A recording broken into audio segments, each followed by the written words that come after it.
Hello friends, आज हमने शुरू की है सीटेट की प्रीवियस ईयर की क्वेश्चन सीरीज़। जो भी बच्चे STET, CTET, KVS, NVS, DEET BPSC या किसी भी टीचिंग एग्ज़ाम की तैयारी कर रहे हैं उनके लिए ये साइंस की सीरीज़ बहुत ज़्यादा हेल्पफुल रहने वाली है।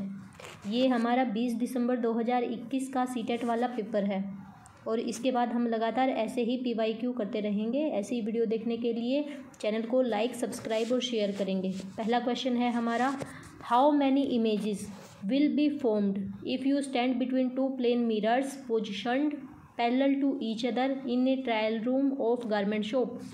मान लिया अगर आप किसी गारमेंट शॉप गए हैं और वहाँ पे दो प्लेन मिरर हैं जो कि एक दूसरे के पैरेलल ऐसे रखे हुए हैं और हम उनके बीच में कहीं खड़े हुए हैं, तो हमारी कितनी इमेज बनेंगी वो हमें बताना है। तो जब भी कोई प्लेन मिरर होते हैं और उनको किसी भी एंगल पे रखा जाता है तो नंबर ऑफ़ इमेज निकालने का फॉर्मूला हमारा होता है 360/θ। अब ये पैरेलल हैं, पैरेलल होने का मतलब क्या है कि इनके बीच का एंगल कितना है, 0 डिग्री है। तो ये इसको सोल्व करेंगे तो आंसर कितना आ गया, इनफाइनाइट। तो इस क्वेश्चन में आंसर रहेगा हमारा इनफाइनाइट, मतलब इनफाइनाइट इमेजेस बनेंगी। इस तरीके से आपको किसी भी एंगल पे दे दिया जाए तो आप निकाल सकते हैं। मान लिया आपको बोला जाए कि जो मिरर हैं उनको 90 डिग्री पे रखा गया है तो कितनी इमेज बनेंगी, तो आप फॉर्मूला लगाओगे 360/θ, मतलब थीटा की जगह 90 आ जाएगा और ये काटोगे तो आंसर आ गया 4। अगर 90 डिग्री पे रखे गए हैं एंगल तो 4 इमेज बनेंगी। तो किसी भी एंगल के लिए आपको दे दिया जाए तो आप ऐसे निकाल सकते हैं। नेक्स्ट क्वेश्चन है हमारा, a piece of copper is put in a test tube containing HCl, which of the following statement will be true. एक टेस्ट ट्यूब है जिसके अंदर HCl का सॉल्यूशन लिया गया है और उसके अंदर हमने कॉपर का टुकड़ा डाला, तो क्या होगा, कोई रिएक्शन नहीं होगी, रिएक्शन बहुत स्लो होगी, पॉपअप साउंड आएगी या कोई कलर चेंज होगा। इसमें कोई रिएक्शन नहीं होगी। और ये आप कैसे याद रखेंगे, ये नीचे जो सीरीज़ दी गई है इस सीरीज में ये रहा हमारा, ये हमारा H है। H से पहले जितने भी एलिमेंट हैं, इन एलिमेंट को अगर हम किसी भी एसिड के सॉल्यूशन में डाल रहे हैं तो हमेशा ही हाइड्रोजन गैस रिलीज़ होगी और जब भी हाइड्रोजन गैस रिलीज़ होती है तो वो पॉपअप की साउंड देती है। मतलब जब गैस रिलीज हो रही है उसके पास आप माचिस को जला के लेके जाओगे तो एकदम से पॉप की आवाज़ आएगी। ये इंडिकेट करता है कि हाइड्रोजन गैस रिलीज हो रही है। तो हाइड्रोजन से पहले वाले जितने भी एलिमेंट हैं, जैसे आपने पोटेशियम, सोडियम, कैल्शियम, मैग्नीशियम, इनमें से कुछ भी डाला किसी भी एसिड के अंदर तो हमेशा ही हाइड्रोजन गैस रिलीज होगी। और इसके बाद वाले जो एलिमेंट हैं, कॉपर, मरकरी, सिल्वर, गोल्ड, अगर इनको डालोगे तो कोई रिएक्शन नहीं होगी। तो इनमें हमने क्या डाला है, इसमें जो कॉपर को डाला है और कॉपर जो है वो हाइड्रोजन के बाद में आ रहा है, तो इसलिए कोई भी रिएक्शन नहीं होगी। ऑप्शन ए हमारा ठीक रहेगा। ठीक है, ये डबल डिस्प्लेसमेंट वाला जो रिएक्शन है उसमें से आया हुआ है।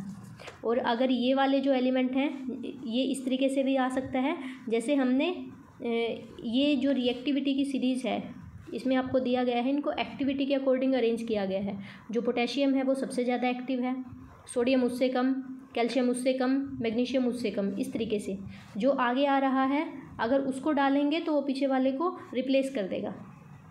जैसे मान लिया हमने लिया है, जैसे जिंक जो है वो आयरन से पहले आ रहा है, तो अगर हमने आयरन सल्फेट का सॉल्यूशन लिया और उसके अंदर जिंक को डाल दिया तो जिंक क्या करेगा, जिंक ज़्यादा रिएक्टिव है ना, तो वो आयरन को डिस्प्लेस कर देगा और आयरन को डिस्प्लेस करके आयरन की जगह खुद आ जाएगा। तो ये बन जाएगा जिंक सल्फेट और आयरन यहाँ से बाहर निकल जाएगा। तो इस तरीके की जो रिएक्शन होती हैं उनमें कलर चेंज होता है। और अगर बाई चांस उल्टा हो, मान लिया आपने क्या किया है, जिंक सल्फेट लिया और उसके अंदर हमने आयरन को डाला।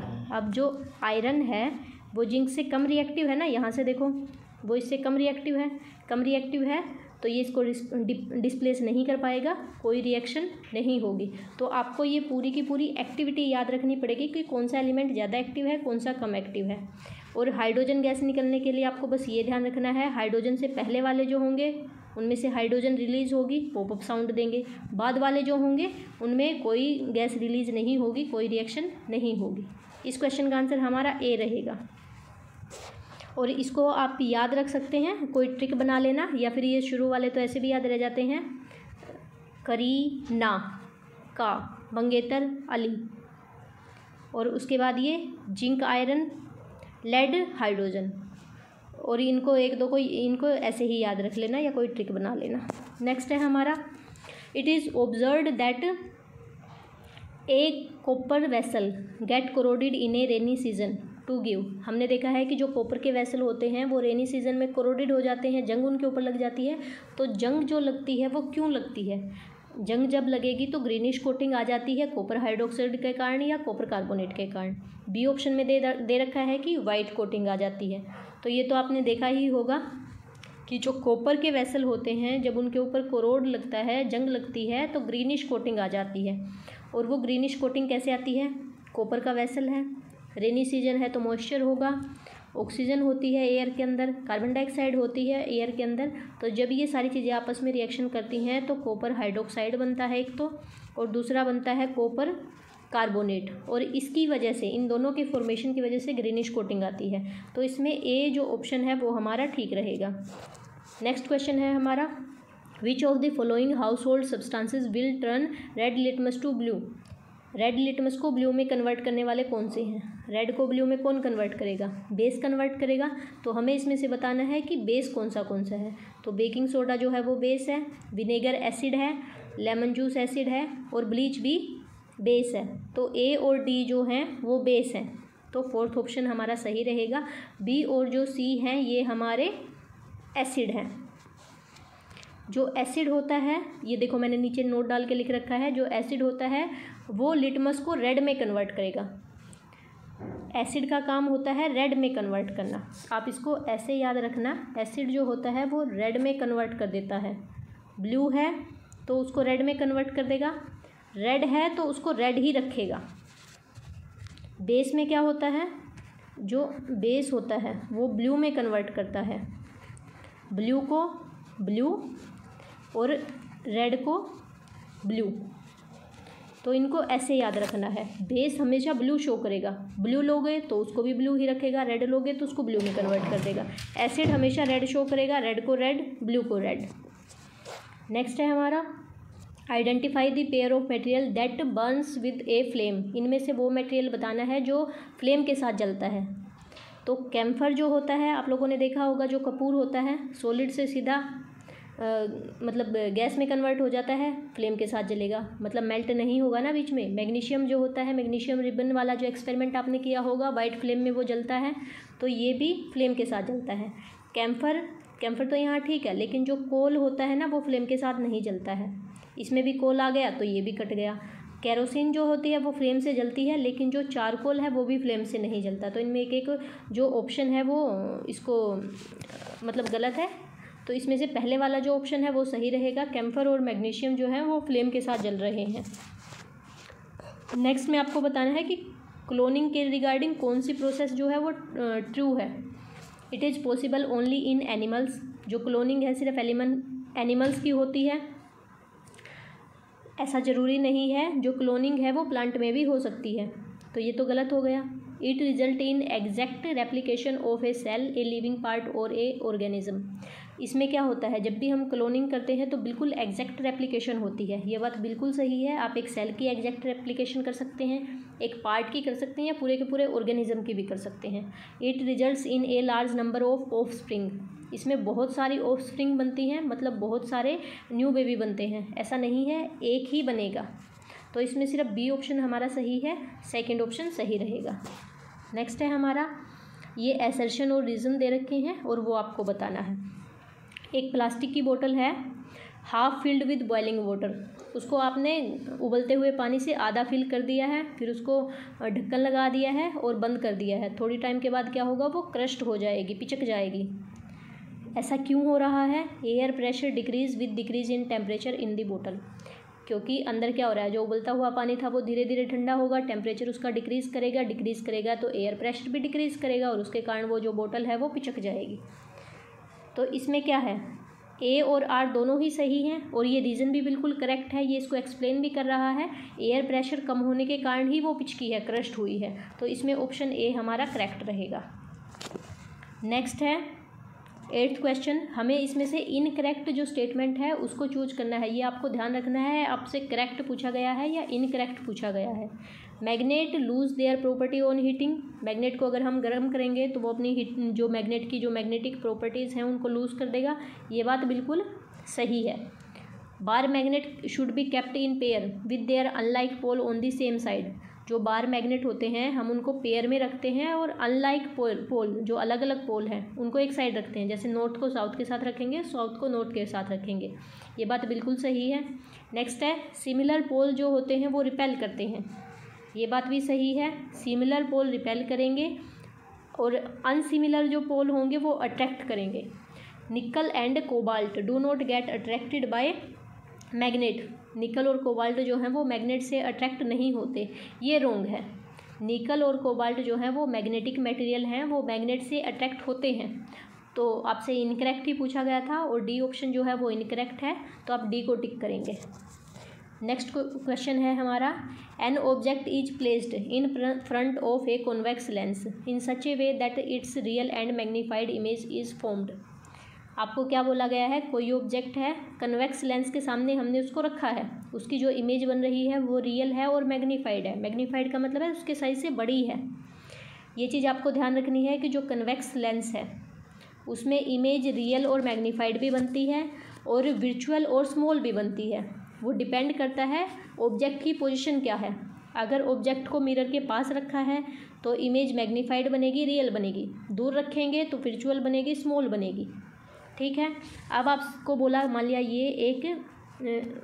ये है हमारा एक कॉन्वेक्स लेंस और ये है एक ऑब्जेक्ट, इसको हमने ऐसे यहाँ रखा। ठीक है।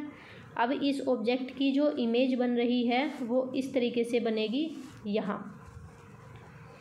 ये मान लिया ये इमेज उसकी बन रही है, यहाँ थोड़ी मैग्नीफाइड बन रही है, इसको थोड़ा ऐसे बना लेना।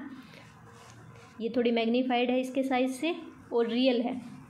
अब इन्होंने क्या बोला है, अगर हमने इस लेंस को हाफ कवर कर दिया है किसी ब्लैक कपड़े के साथ या किसी भी ओपेक ऑब्जेक्ट के साथ, मान लिया इसको इतना आधा कवर कर लिया, तो जो इसकी इमेज है उसके ऊपर क्या असर पड़ेगा। तो क्या इमेज का साइज़ छोटा हुआ है, मिरर को हमने इतना ढका, इमेज के ऊपर तो कोई असर नहीं पड़ा, ना तो उसका साइज़ छोटा हो रहा है ना उसका साइज़ बड़ा हो रहा है। इन्होंने क्या बोला है, जो इमेज का आधा ऊपर वाला हिस्सा है वो वैनिश हो गया है, तो इमेज जो है वो आधी कट गई है, ऐसा नहीं है। नीचे से कट गई है, ऐसा भी नहीं है।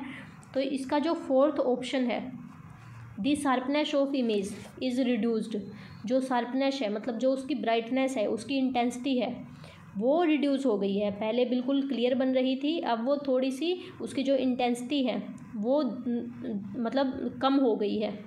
पहले बिल्कुल ब्राइट थी, अब थोड़ी वो ब्राइट नहीं रही है, उसकी इंटेंसिटी कम हो गई है। तो इसमें जो हमारा डी ऑप्शन है वो सही रहेगा। इमेज का साइज़ रिड्यूस नहीं हुआ है, ना वो ऊपर से कटी है ना वो नीचे से कटी है, उसकी सिर्फ इंटेंसिटी कम हुई है।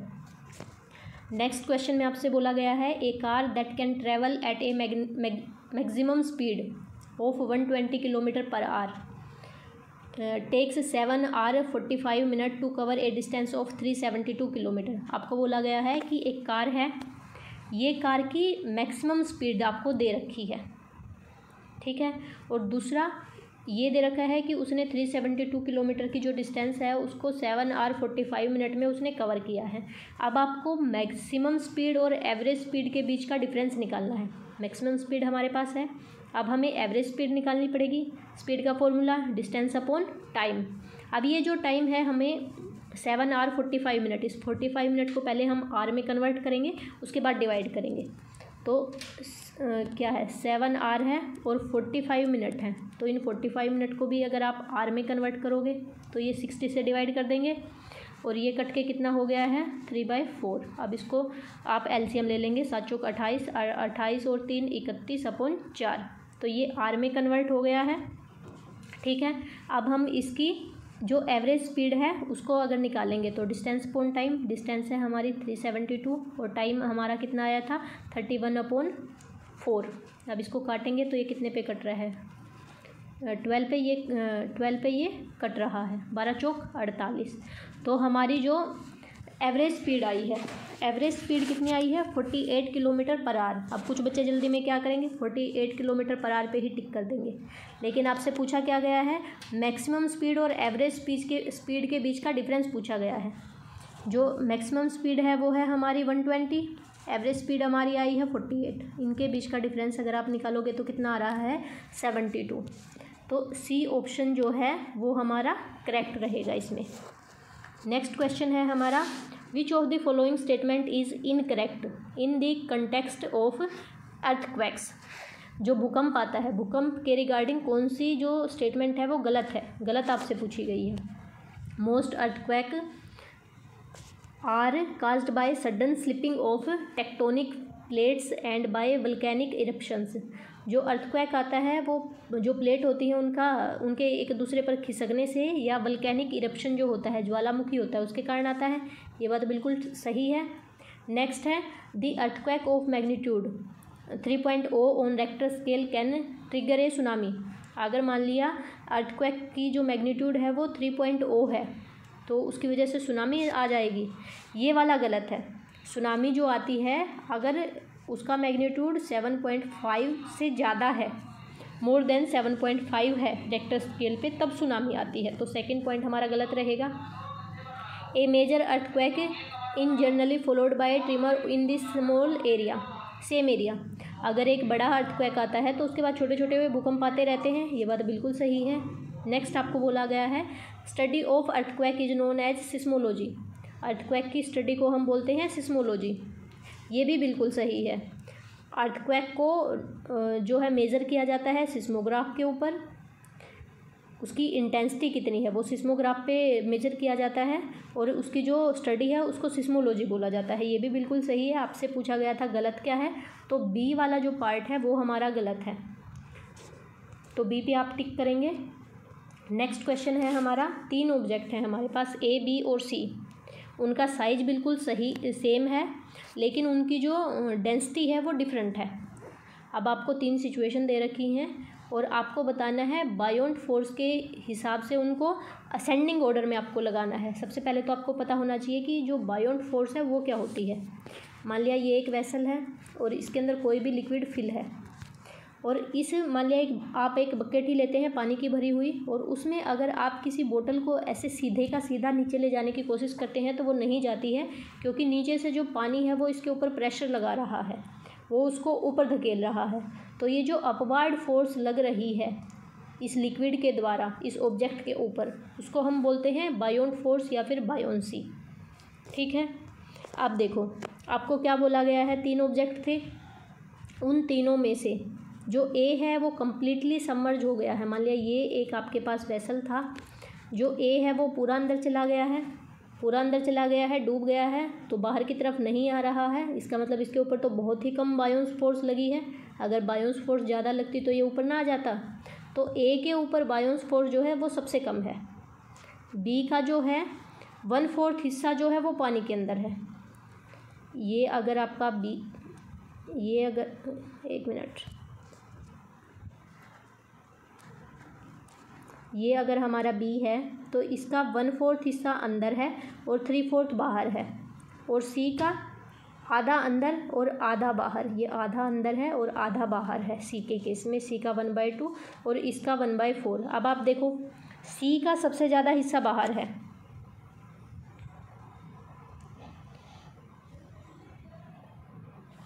नहीं सी का नहीं है, बी का सबसे ज़्यादा बाहर है। जो बी है उसका 1/4 अंदर है तो 3/4 बाहर है ना, तो बी सबसे ज़्यादा बाहर है, तो बी के ऊपर जो सबसे ज़्यादा बायोंस फोर्स लग रही है, सी का आधा बाहर है, सी के ऊपर उससे कम लग रही है, और ए के ऊपर सबसे ही कम लग रही है क्योंकि वो तो पूरा ही डूब चुका है। तो बायोंट फोर्स के हिसाब से हम इसको ऐसे अरेंज करेंगे, बी के ऊपर सबसे ज़्यादा, सी के ऊपर उससे कम और ए के ऊपर सबसे कम। तो ये वाला जो है हमारा सी जो थर्ड ऑप्शन है उसमें दिया गया है, ए के ऊपर सबसे कम बायोंट फोर्स लग रही है, फिर सी के ऊपर, फिर बी के ऊपर। नेक्स्ट क्वेश्चन है हमारा, the major reason for using bakelite for handles of pressure cooker is that. Pressure cooker का जो हैंडल होता है वो बेकेलाइट का बना हुआ होता है, इसका रीज़न क्या है। ये क्वेश्चन देखो आप, इसमें इन्होंने बोला है कि जो बेकेलाइट है वो बेड कंडक्टर है हीट का, ये बात बिल्कुल सही है। वो इलेक्ट्रिसिटी का भी बेड कंडक्टर है, ये भी बात सही है। लेकिन रीज़न आपको क्या पूछा गया है वो आपको देखना है, कौन इससे रेलिवेंट है। जो बेकेलाइट का यूज़ किया है हमने प्रेशर कुकर का हैंडल बनाने में, क्यों, क्योंकि प्रेशर कुकर को हम हीट पे यूज़ करेंगे, और जब हम उसको हीट पे यूज़ कर रहे हैं ताकि जो हैंडल है वो गर्म ना हो, हम उसको पकड़ के उसको उठा सके कुकर को, इसलिए हमने उसको यूज़ किया ना बेकेलाइट को। तो बेकेलाइट जो है वो हीट का बैड कंडक्टर है, तभी उसको यूज़ किया गया है, तो ऑप्शन ए सही रहेगा। अगर आपको बोला जाए कि बेकेलाइट के यूज़ कर रहे हैं हम स्विच बनाने में, तो उसका कारण अगर आपसे पूछा जाए कि क्यों हम उसको यूज़ कर रहे हैं स्विच बनाने में, तब हम ये वाला सेकंड जो ऑप्शन है उसको टिक करेंगे कि वो बैड कंडक्टर है इलेक्ट्रिसिटी का, ताकि जब हम किसी भी अप्लाइंसेस को यूज़ करें, टच करें, तो हमें करंट ना लगे। प्रेशर कुकर है तो हीट का बैड कंडक्टर है, इसलिए उसका हैंडल बनाने में हमने यूज़ किया। और अगर स्विच की बात की जाए तो वो इलेक्ट्रिसिटी का बैड कंडक्टर है, इसलिए हमने उसको वहाँ यूज़ किया। तो आपको ये भी देखना है कि पूछा क्या गया है। स्टेटमेंट दोनों ही सही हैं, लेकिन इस क्वेश्चन के रिगार्डिंग इसका ऑप्शन ए करेक्ट रहेगा। नेक्स्ट में आपसे पूछा गया है the vitamin which also act as an antioxidant. Antioxidant कौन से एंटीऑक्सीडेंट का मतलब है जो हमें बीमारियों से लड़ने में मदद करता है। तो इसका जो ऑप्शन है वो बी सही रहेगा। ए, सी और ई ये तीनों ही एंटीऑक्सीडेंट हैं। नेक्स्ट क्वेश्चन में आपको देखो ये एक टेबल दी गई है और ये सेल के कुछ पार्ट हैं, cytoplasm, nucleus, cell wall, cell membrane और क्लोरोप्लास्ट। ए के अंदर सारे प्रेजेंट हैं। तो देखो साइटोप्लाज्म है, न्यूक्लियस है, सेल मेम्ब्रेन है, ये तो एनिमल में भी होंगे और प्लांट में भी होंगे, लेकिन जो सेल वॉल है वो सिर्फ और सिर्फ प्लांट में ही होती है। तो सेल वॉल ए में है, तो ए हमेशा ही प्लांट सेल होगा। ए इसमें प्लांट सेल है और थर्ड ऑप्शन में भी प्लांट सेल है। दूसरा और चौथा तो हमारा कट गया यहाँ से। उसके बाद बी जो है, बी में देखो आप सेल वॉल नहीं है, क्लोरोप्लास्ट नहीं है। सेल वॉल और क्लोरोप्लास्ट नहीं है तो इसका मतलब क्या है, ये प्लांट सेल नहीं है, ये एनिमल सेल है। तो इसमें भी एनिमल सेल, इसमें भी एनिमल सेल। अब सी डिसाइड करेगा कि कौन सा ऑप्शन होगा। सी में आपको क्या दिया गया है, सी के अंदर जो सेल वॉल है वो प्रेजेंट है। सेल वॉल प्रेजेंट होने का मतलब है कि वो प्लांट सेल है, तो ऑप्शन ए हमारा करेक्ट रहेगा। तो इस तरीके से एलिमिनेशन से भी हम आंसर निकाल सकते हैं। 16th क्वेश्चन आप देखेंगे, आपको कुछ स्टेटमेंट दी गई हैं, आपको उनमें से ट्रू बतानी है। Measles is caused by virus. Measle जो होती है, खसरा जो होता है, वो बैक्टीरिया के कारण होता है। ये वाला गलत है, बैक्टीरिया से नहीं होता, वायरस से होता है। Malaria is caused bye Plasmodium. Malaria जो है वो प्लाज्मोडियम से होता है, प्रोटोजोआ से होता है, ये बिल्कुल सही है। Typhoid is caused by bacteria, ये भी सही है, टाइफाइड बैक्टीरिया से हो रहा है। Leprosy is caused by virus. Leprosy virus से नहीं होता, ये लेप्रोजी का मतलब है कुष्ठ रोग, ये होता है बैक्टीरिया के कारण। इसमें इन दोनों को इन्होंने इंटरचेंज कर दिया है। सिर्फ बी और सी हमारा सही है। अब हम देख लेंगे कि किस ऑप्शन में बी और सी दिया गया है, सेकंड ऑप्शन में, तो सेकंड को टिक करेंगे। नेक्स्ट है हमारा, अब इसमें भी सेम है, ये दो स्टेटमेंट दे रखे हैं, आपको बताना कौन सी ट्रू है कौन सी फॉल्स है। हैन एग्जिबिट एक्सटर्नल फर्टिलाइजेशन। जो हैन होती है उसके अंदर एक्सटर्नल फर्टिलाइजेशन होता है। हैन इज़ एन ओवीपेरस एनिमल। हैन जो है वो ओवीपेरस एनिमल है। ओवीपेरस क्या होते हैं, जो अंडे देते हैं। अंडे देने वाले जो एनिमल हैं उनको ओवीपेरस बोलते हैं, और जो अंडे नहीं देते बल्कि अपने बच्चे को जन्म देते हैं सीधा, उसको बोलते हैं विविपेरस। जो ह्यूमन है वो विविपेरस है, हैन जो है वो अंडा देती है ना, तो वो ओवीपेरस है। तो ये सेकंड स्टेटमेंट तो बिल्कुल सही है। हैन के अंदर एक्सटर्नल फर्टिलाइजेशन होती है, ये स्टेटमेंट गलत है। एक्सटर्नल नहीं होती, एक्सटर्नल होती है फ्रॉग के अंदर, हैन के अंदर होती है इंटरनल फर्टिलाइजेशन। तो हमारी सेकंड जो स्टेटमेंट है वो ट्रू है और पहली जो है वो फॉल्स है, तो थर्ड ऑप्शन हमारा करेक्ट रहेगा इसमें। नेक्स्ट क्वेश्चन में भी आपको असर्शन दिया गया है और रीज़न दिया गया है। A bird like owl can see very well in night but not during day. जो आउल होता है वो रात में देख पाता है, दिन में नहीं देख पाता, ये बात बिल्कुल ट्रू है। इसका रीज़न क्या है, क्योंकि जो नाइट बर्ड होते हैं ना, have a few pod and a large number of rod in their retina. उनकी रेटिना के अंदर कोन जो होंगी वो कम होती हैं और रोड जो होंगी वो ज़्यादा होंगी, ये भी बात सही है। उससे पहले आपको कोन और रोड क्या होती हैं उसके बारे में पता होना चाहिए। जो कोन होती हैं वो ब्राइट लाइट के लिए सेंसिटिव होती हैं, वो दिन में देखने में मदद करती हैं। जो रोड होती हैं वो डिम लाइट के लिए सेंसिटिव होती हैं और रात में हमें देखने में मदद करती हैं। तो आउल के अंदर रोड ज़्यादा है, जो डिम लाइट के लिए सेंसिटिव है, रात में देखने में मदद करती है, तभी तो आउल को रात में दिखाई देता है। तो ए भी सही है, आर भी सही है और आर ए को एक्सप्लेन भी कर रहा है, तो इसमें ऑप्शन ए हमारा ट्रू रहेगा। और इसके नीचे मैंने नोट डाल के लिख भी दिया है कि कोन्स जो हैं वो सेंसिटिव हैं ब्राइट लाइट के लिए, जो दिन में देखने में हमारी मदद करेंगी, और जो रोड होती हैं वो डिम लाइट के लिए सेंसिटिव हैं, जो रात में देखने में मदद करेंगी। हमें ह्यूमन बीइंग को दिन में अच्छे से दिखाई देता है, तो इसलिए हमारे अंदर कोन ज़्यादा हैं, रोड कम है। आउल के केस में उल्टा होगा, आउल को रात में दिखाई देता है तो उसके अंदर रोड ज़्यादा है और कोन कम है। Next question, increase the consumption of which of the following would help you increase the level of carbohydrate in your body. इनमें से किसको अगर आप कंज्यूम करेंगे तो आपकी बॉडी के अंदर कार्बोहाइड्रेट का लेवल बढ़ जाएगा। तो कार्बोहाइड्रेट आपसे पूछा गया है मेनली कि किसके अंदर प्रेजेंट है। तो मेज़ जो होती है, उस मक्का जो होता है उसके अंदर कार्बोहाइड्रेट होता है। पीस जो होती है मटर के अंदर कार्बोहाइड्रेट नहीं होता है इतना, उसके अंदर प्रोटीन होता है। सोयाबीन में भी प्रोटीन होता है। और ग्राउंड नट जो होती है मूंगफली, उसके अंदर ऑयल होता है, मतलब फैट हम उसको बोलेंगे। तो इसके अंदर पहला ऑप्शन हमारा करेक्ट रहेगा, जो मक्का है उससे कार्बोहाइड्रेट हमें मिलता है। नेक्स्ट क्वेश्चन में आपको असर्शन और रीजन दिया गया है। The speed of sound is more on a hot summer day than on a cold winter day. जो साउंड की स्पीड है, हॉट जो समर डे होता है वहाँ पे स्पीड ज़्यादा होती है और विंटर डे में कम होती है, ये बात बिल्कुल ट्रू है। और जो डेंसिटी है हॉट एयर की वो कम है, कोल्ड एयर की जो डेंसिटी है वो ज़्यादा होती है, ये बात भी ट्रू है। सबसे पहले तो आपको डेंसिटी का पता होना चाहिए। मान लिया ये 2 वेसल हैं, सेम इनका एरिया है, इसके अंदर 2 पार्टिकल हैं, इसके अंदर मान लिया 4 पार्टिकल हैं, तो उतने ही एरिया में इसमें ज़्यादा पार्टिकल हैं तो इसका डेंसिटी ज़्यादा है। उतने ही सेम एरिया में इसमें पार्टिकल कम है तो इसकी डेंसिटी जो है वो कम है, इसकी ज़्यादा है। तो गर्मी के टाइम पे क्या होता है, हवा जो होती है वो हल्की हो जाती है, हल्की होके ऊपर उठ जाएगी तो यहाँ पे पार्टिकल की कमी हो जाएगी। तो गर्म जब दिन होगा तो उस टाइम पे उसकी डेंसिटी कम होगी, ये बात ट्रू हो गई। और सेम अगर ठंडा दिन है तो हवा भारी है, इतनी हल्की नहीं होगी, वो नीचे ही रहेगी तो डेंसिटी उसकी ज़्यादा रहेगी, ये बात भी बिल्कुल ट्रू है। लेकिन ये इसको एक्सप्लेन नहीं कर रहा। क्यों नहीं कर रहा? क्योंकि साउंड जो है वो डेंसिटी के कारण मूव नहीं कर रही है। साउंड के जो पार्टिकल होते हैं हॉट डे पे ये पार्टिकल हैं, और ये पार्टिकल जो हैं हल्के हैं, गर्म है, इनकी काइनेटिक एनर्जी ज़्यादा है, ये ज़्यादा वाइब्रेट करेंगे, उसके कारण साउंड की स्पीड ज़्यादा होगी। तो जो साउंड की स्पीड हॉट डे पे ज़्यादा है वो ज़्यादा है उसकी वाइब्रेशन के कारण, उसकी काइनेटिक एनर्जी के कारण, ना कि उसकी डेंसिटी के कारण। तो ए भी सही था, बी भी जो आर है वो भी सही है, लेकिन आर इसको एक्सप्लेन नहीं कर रहा है।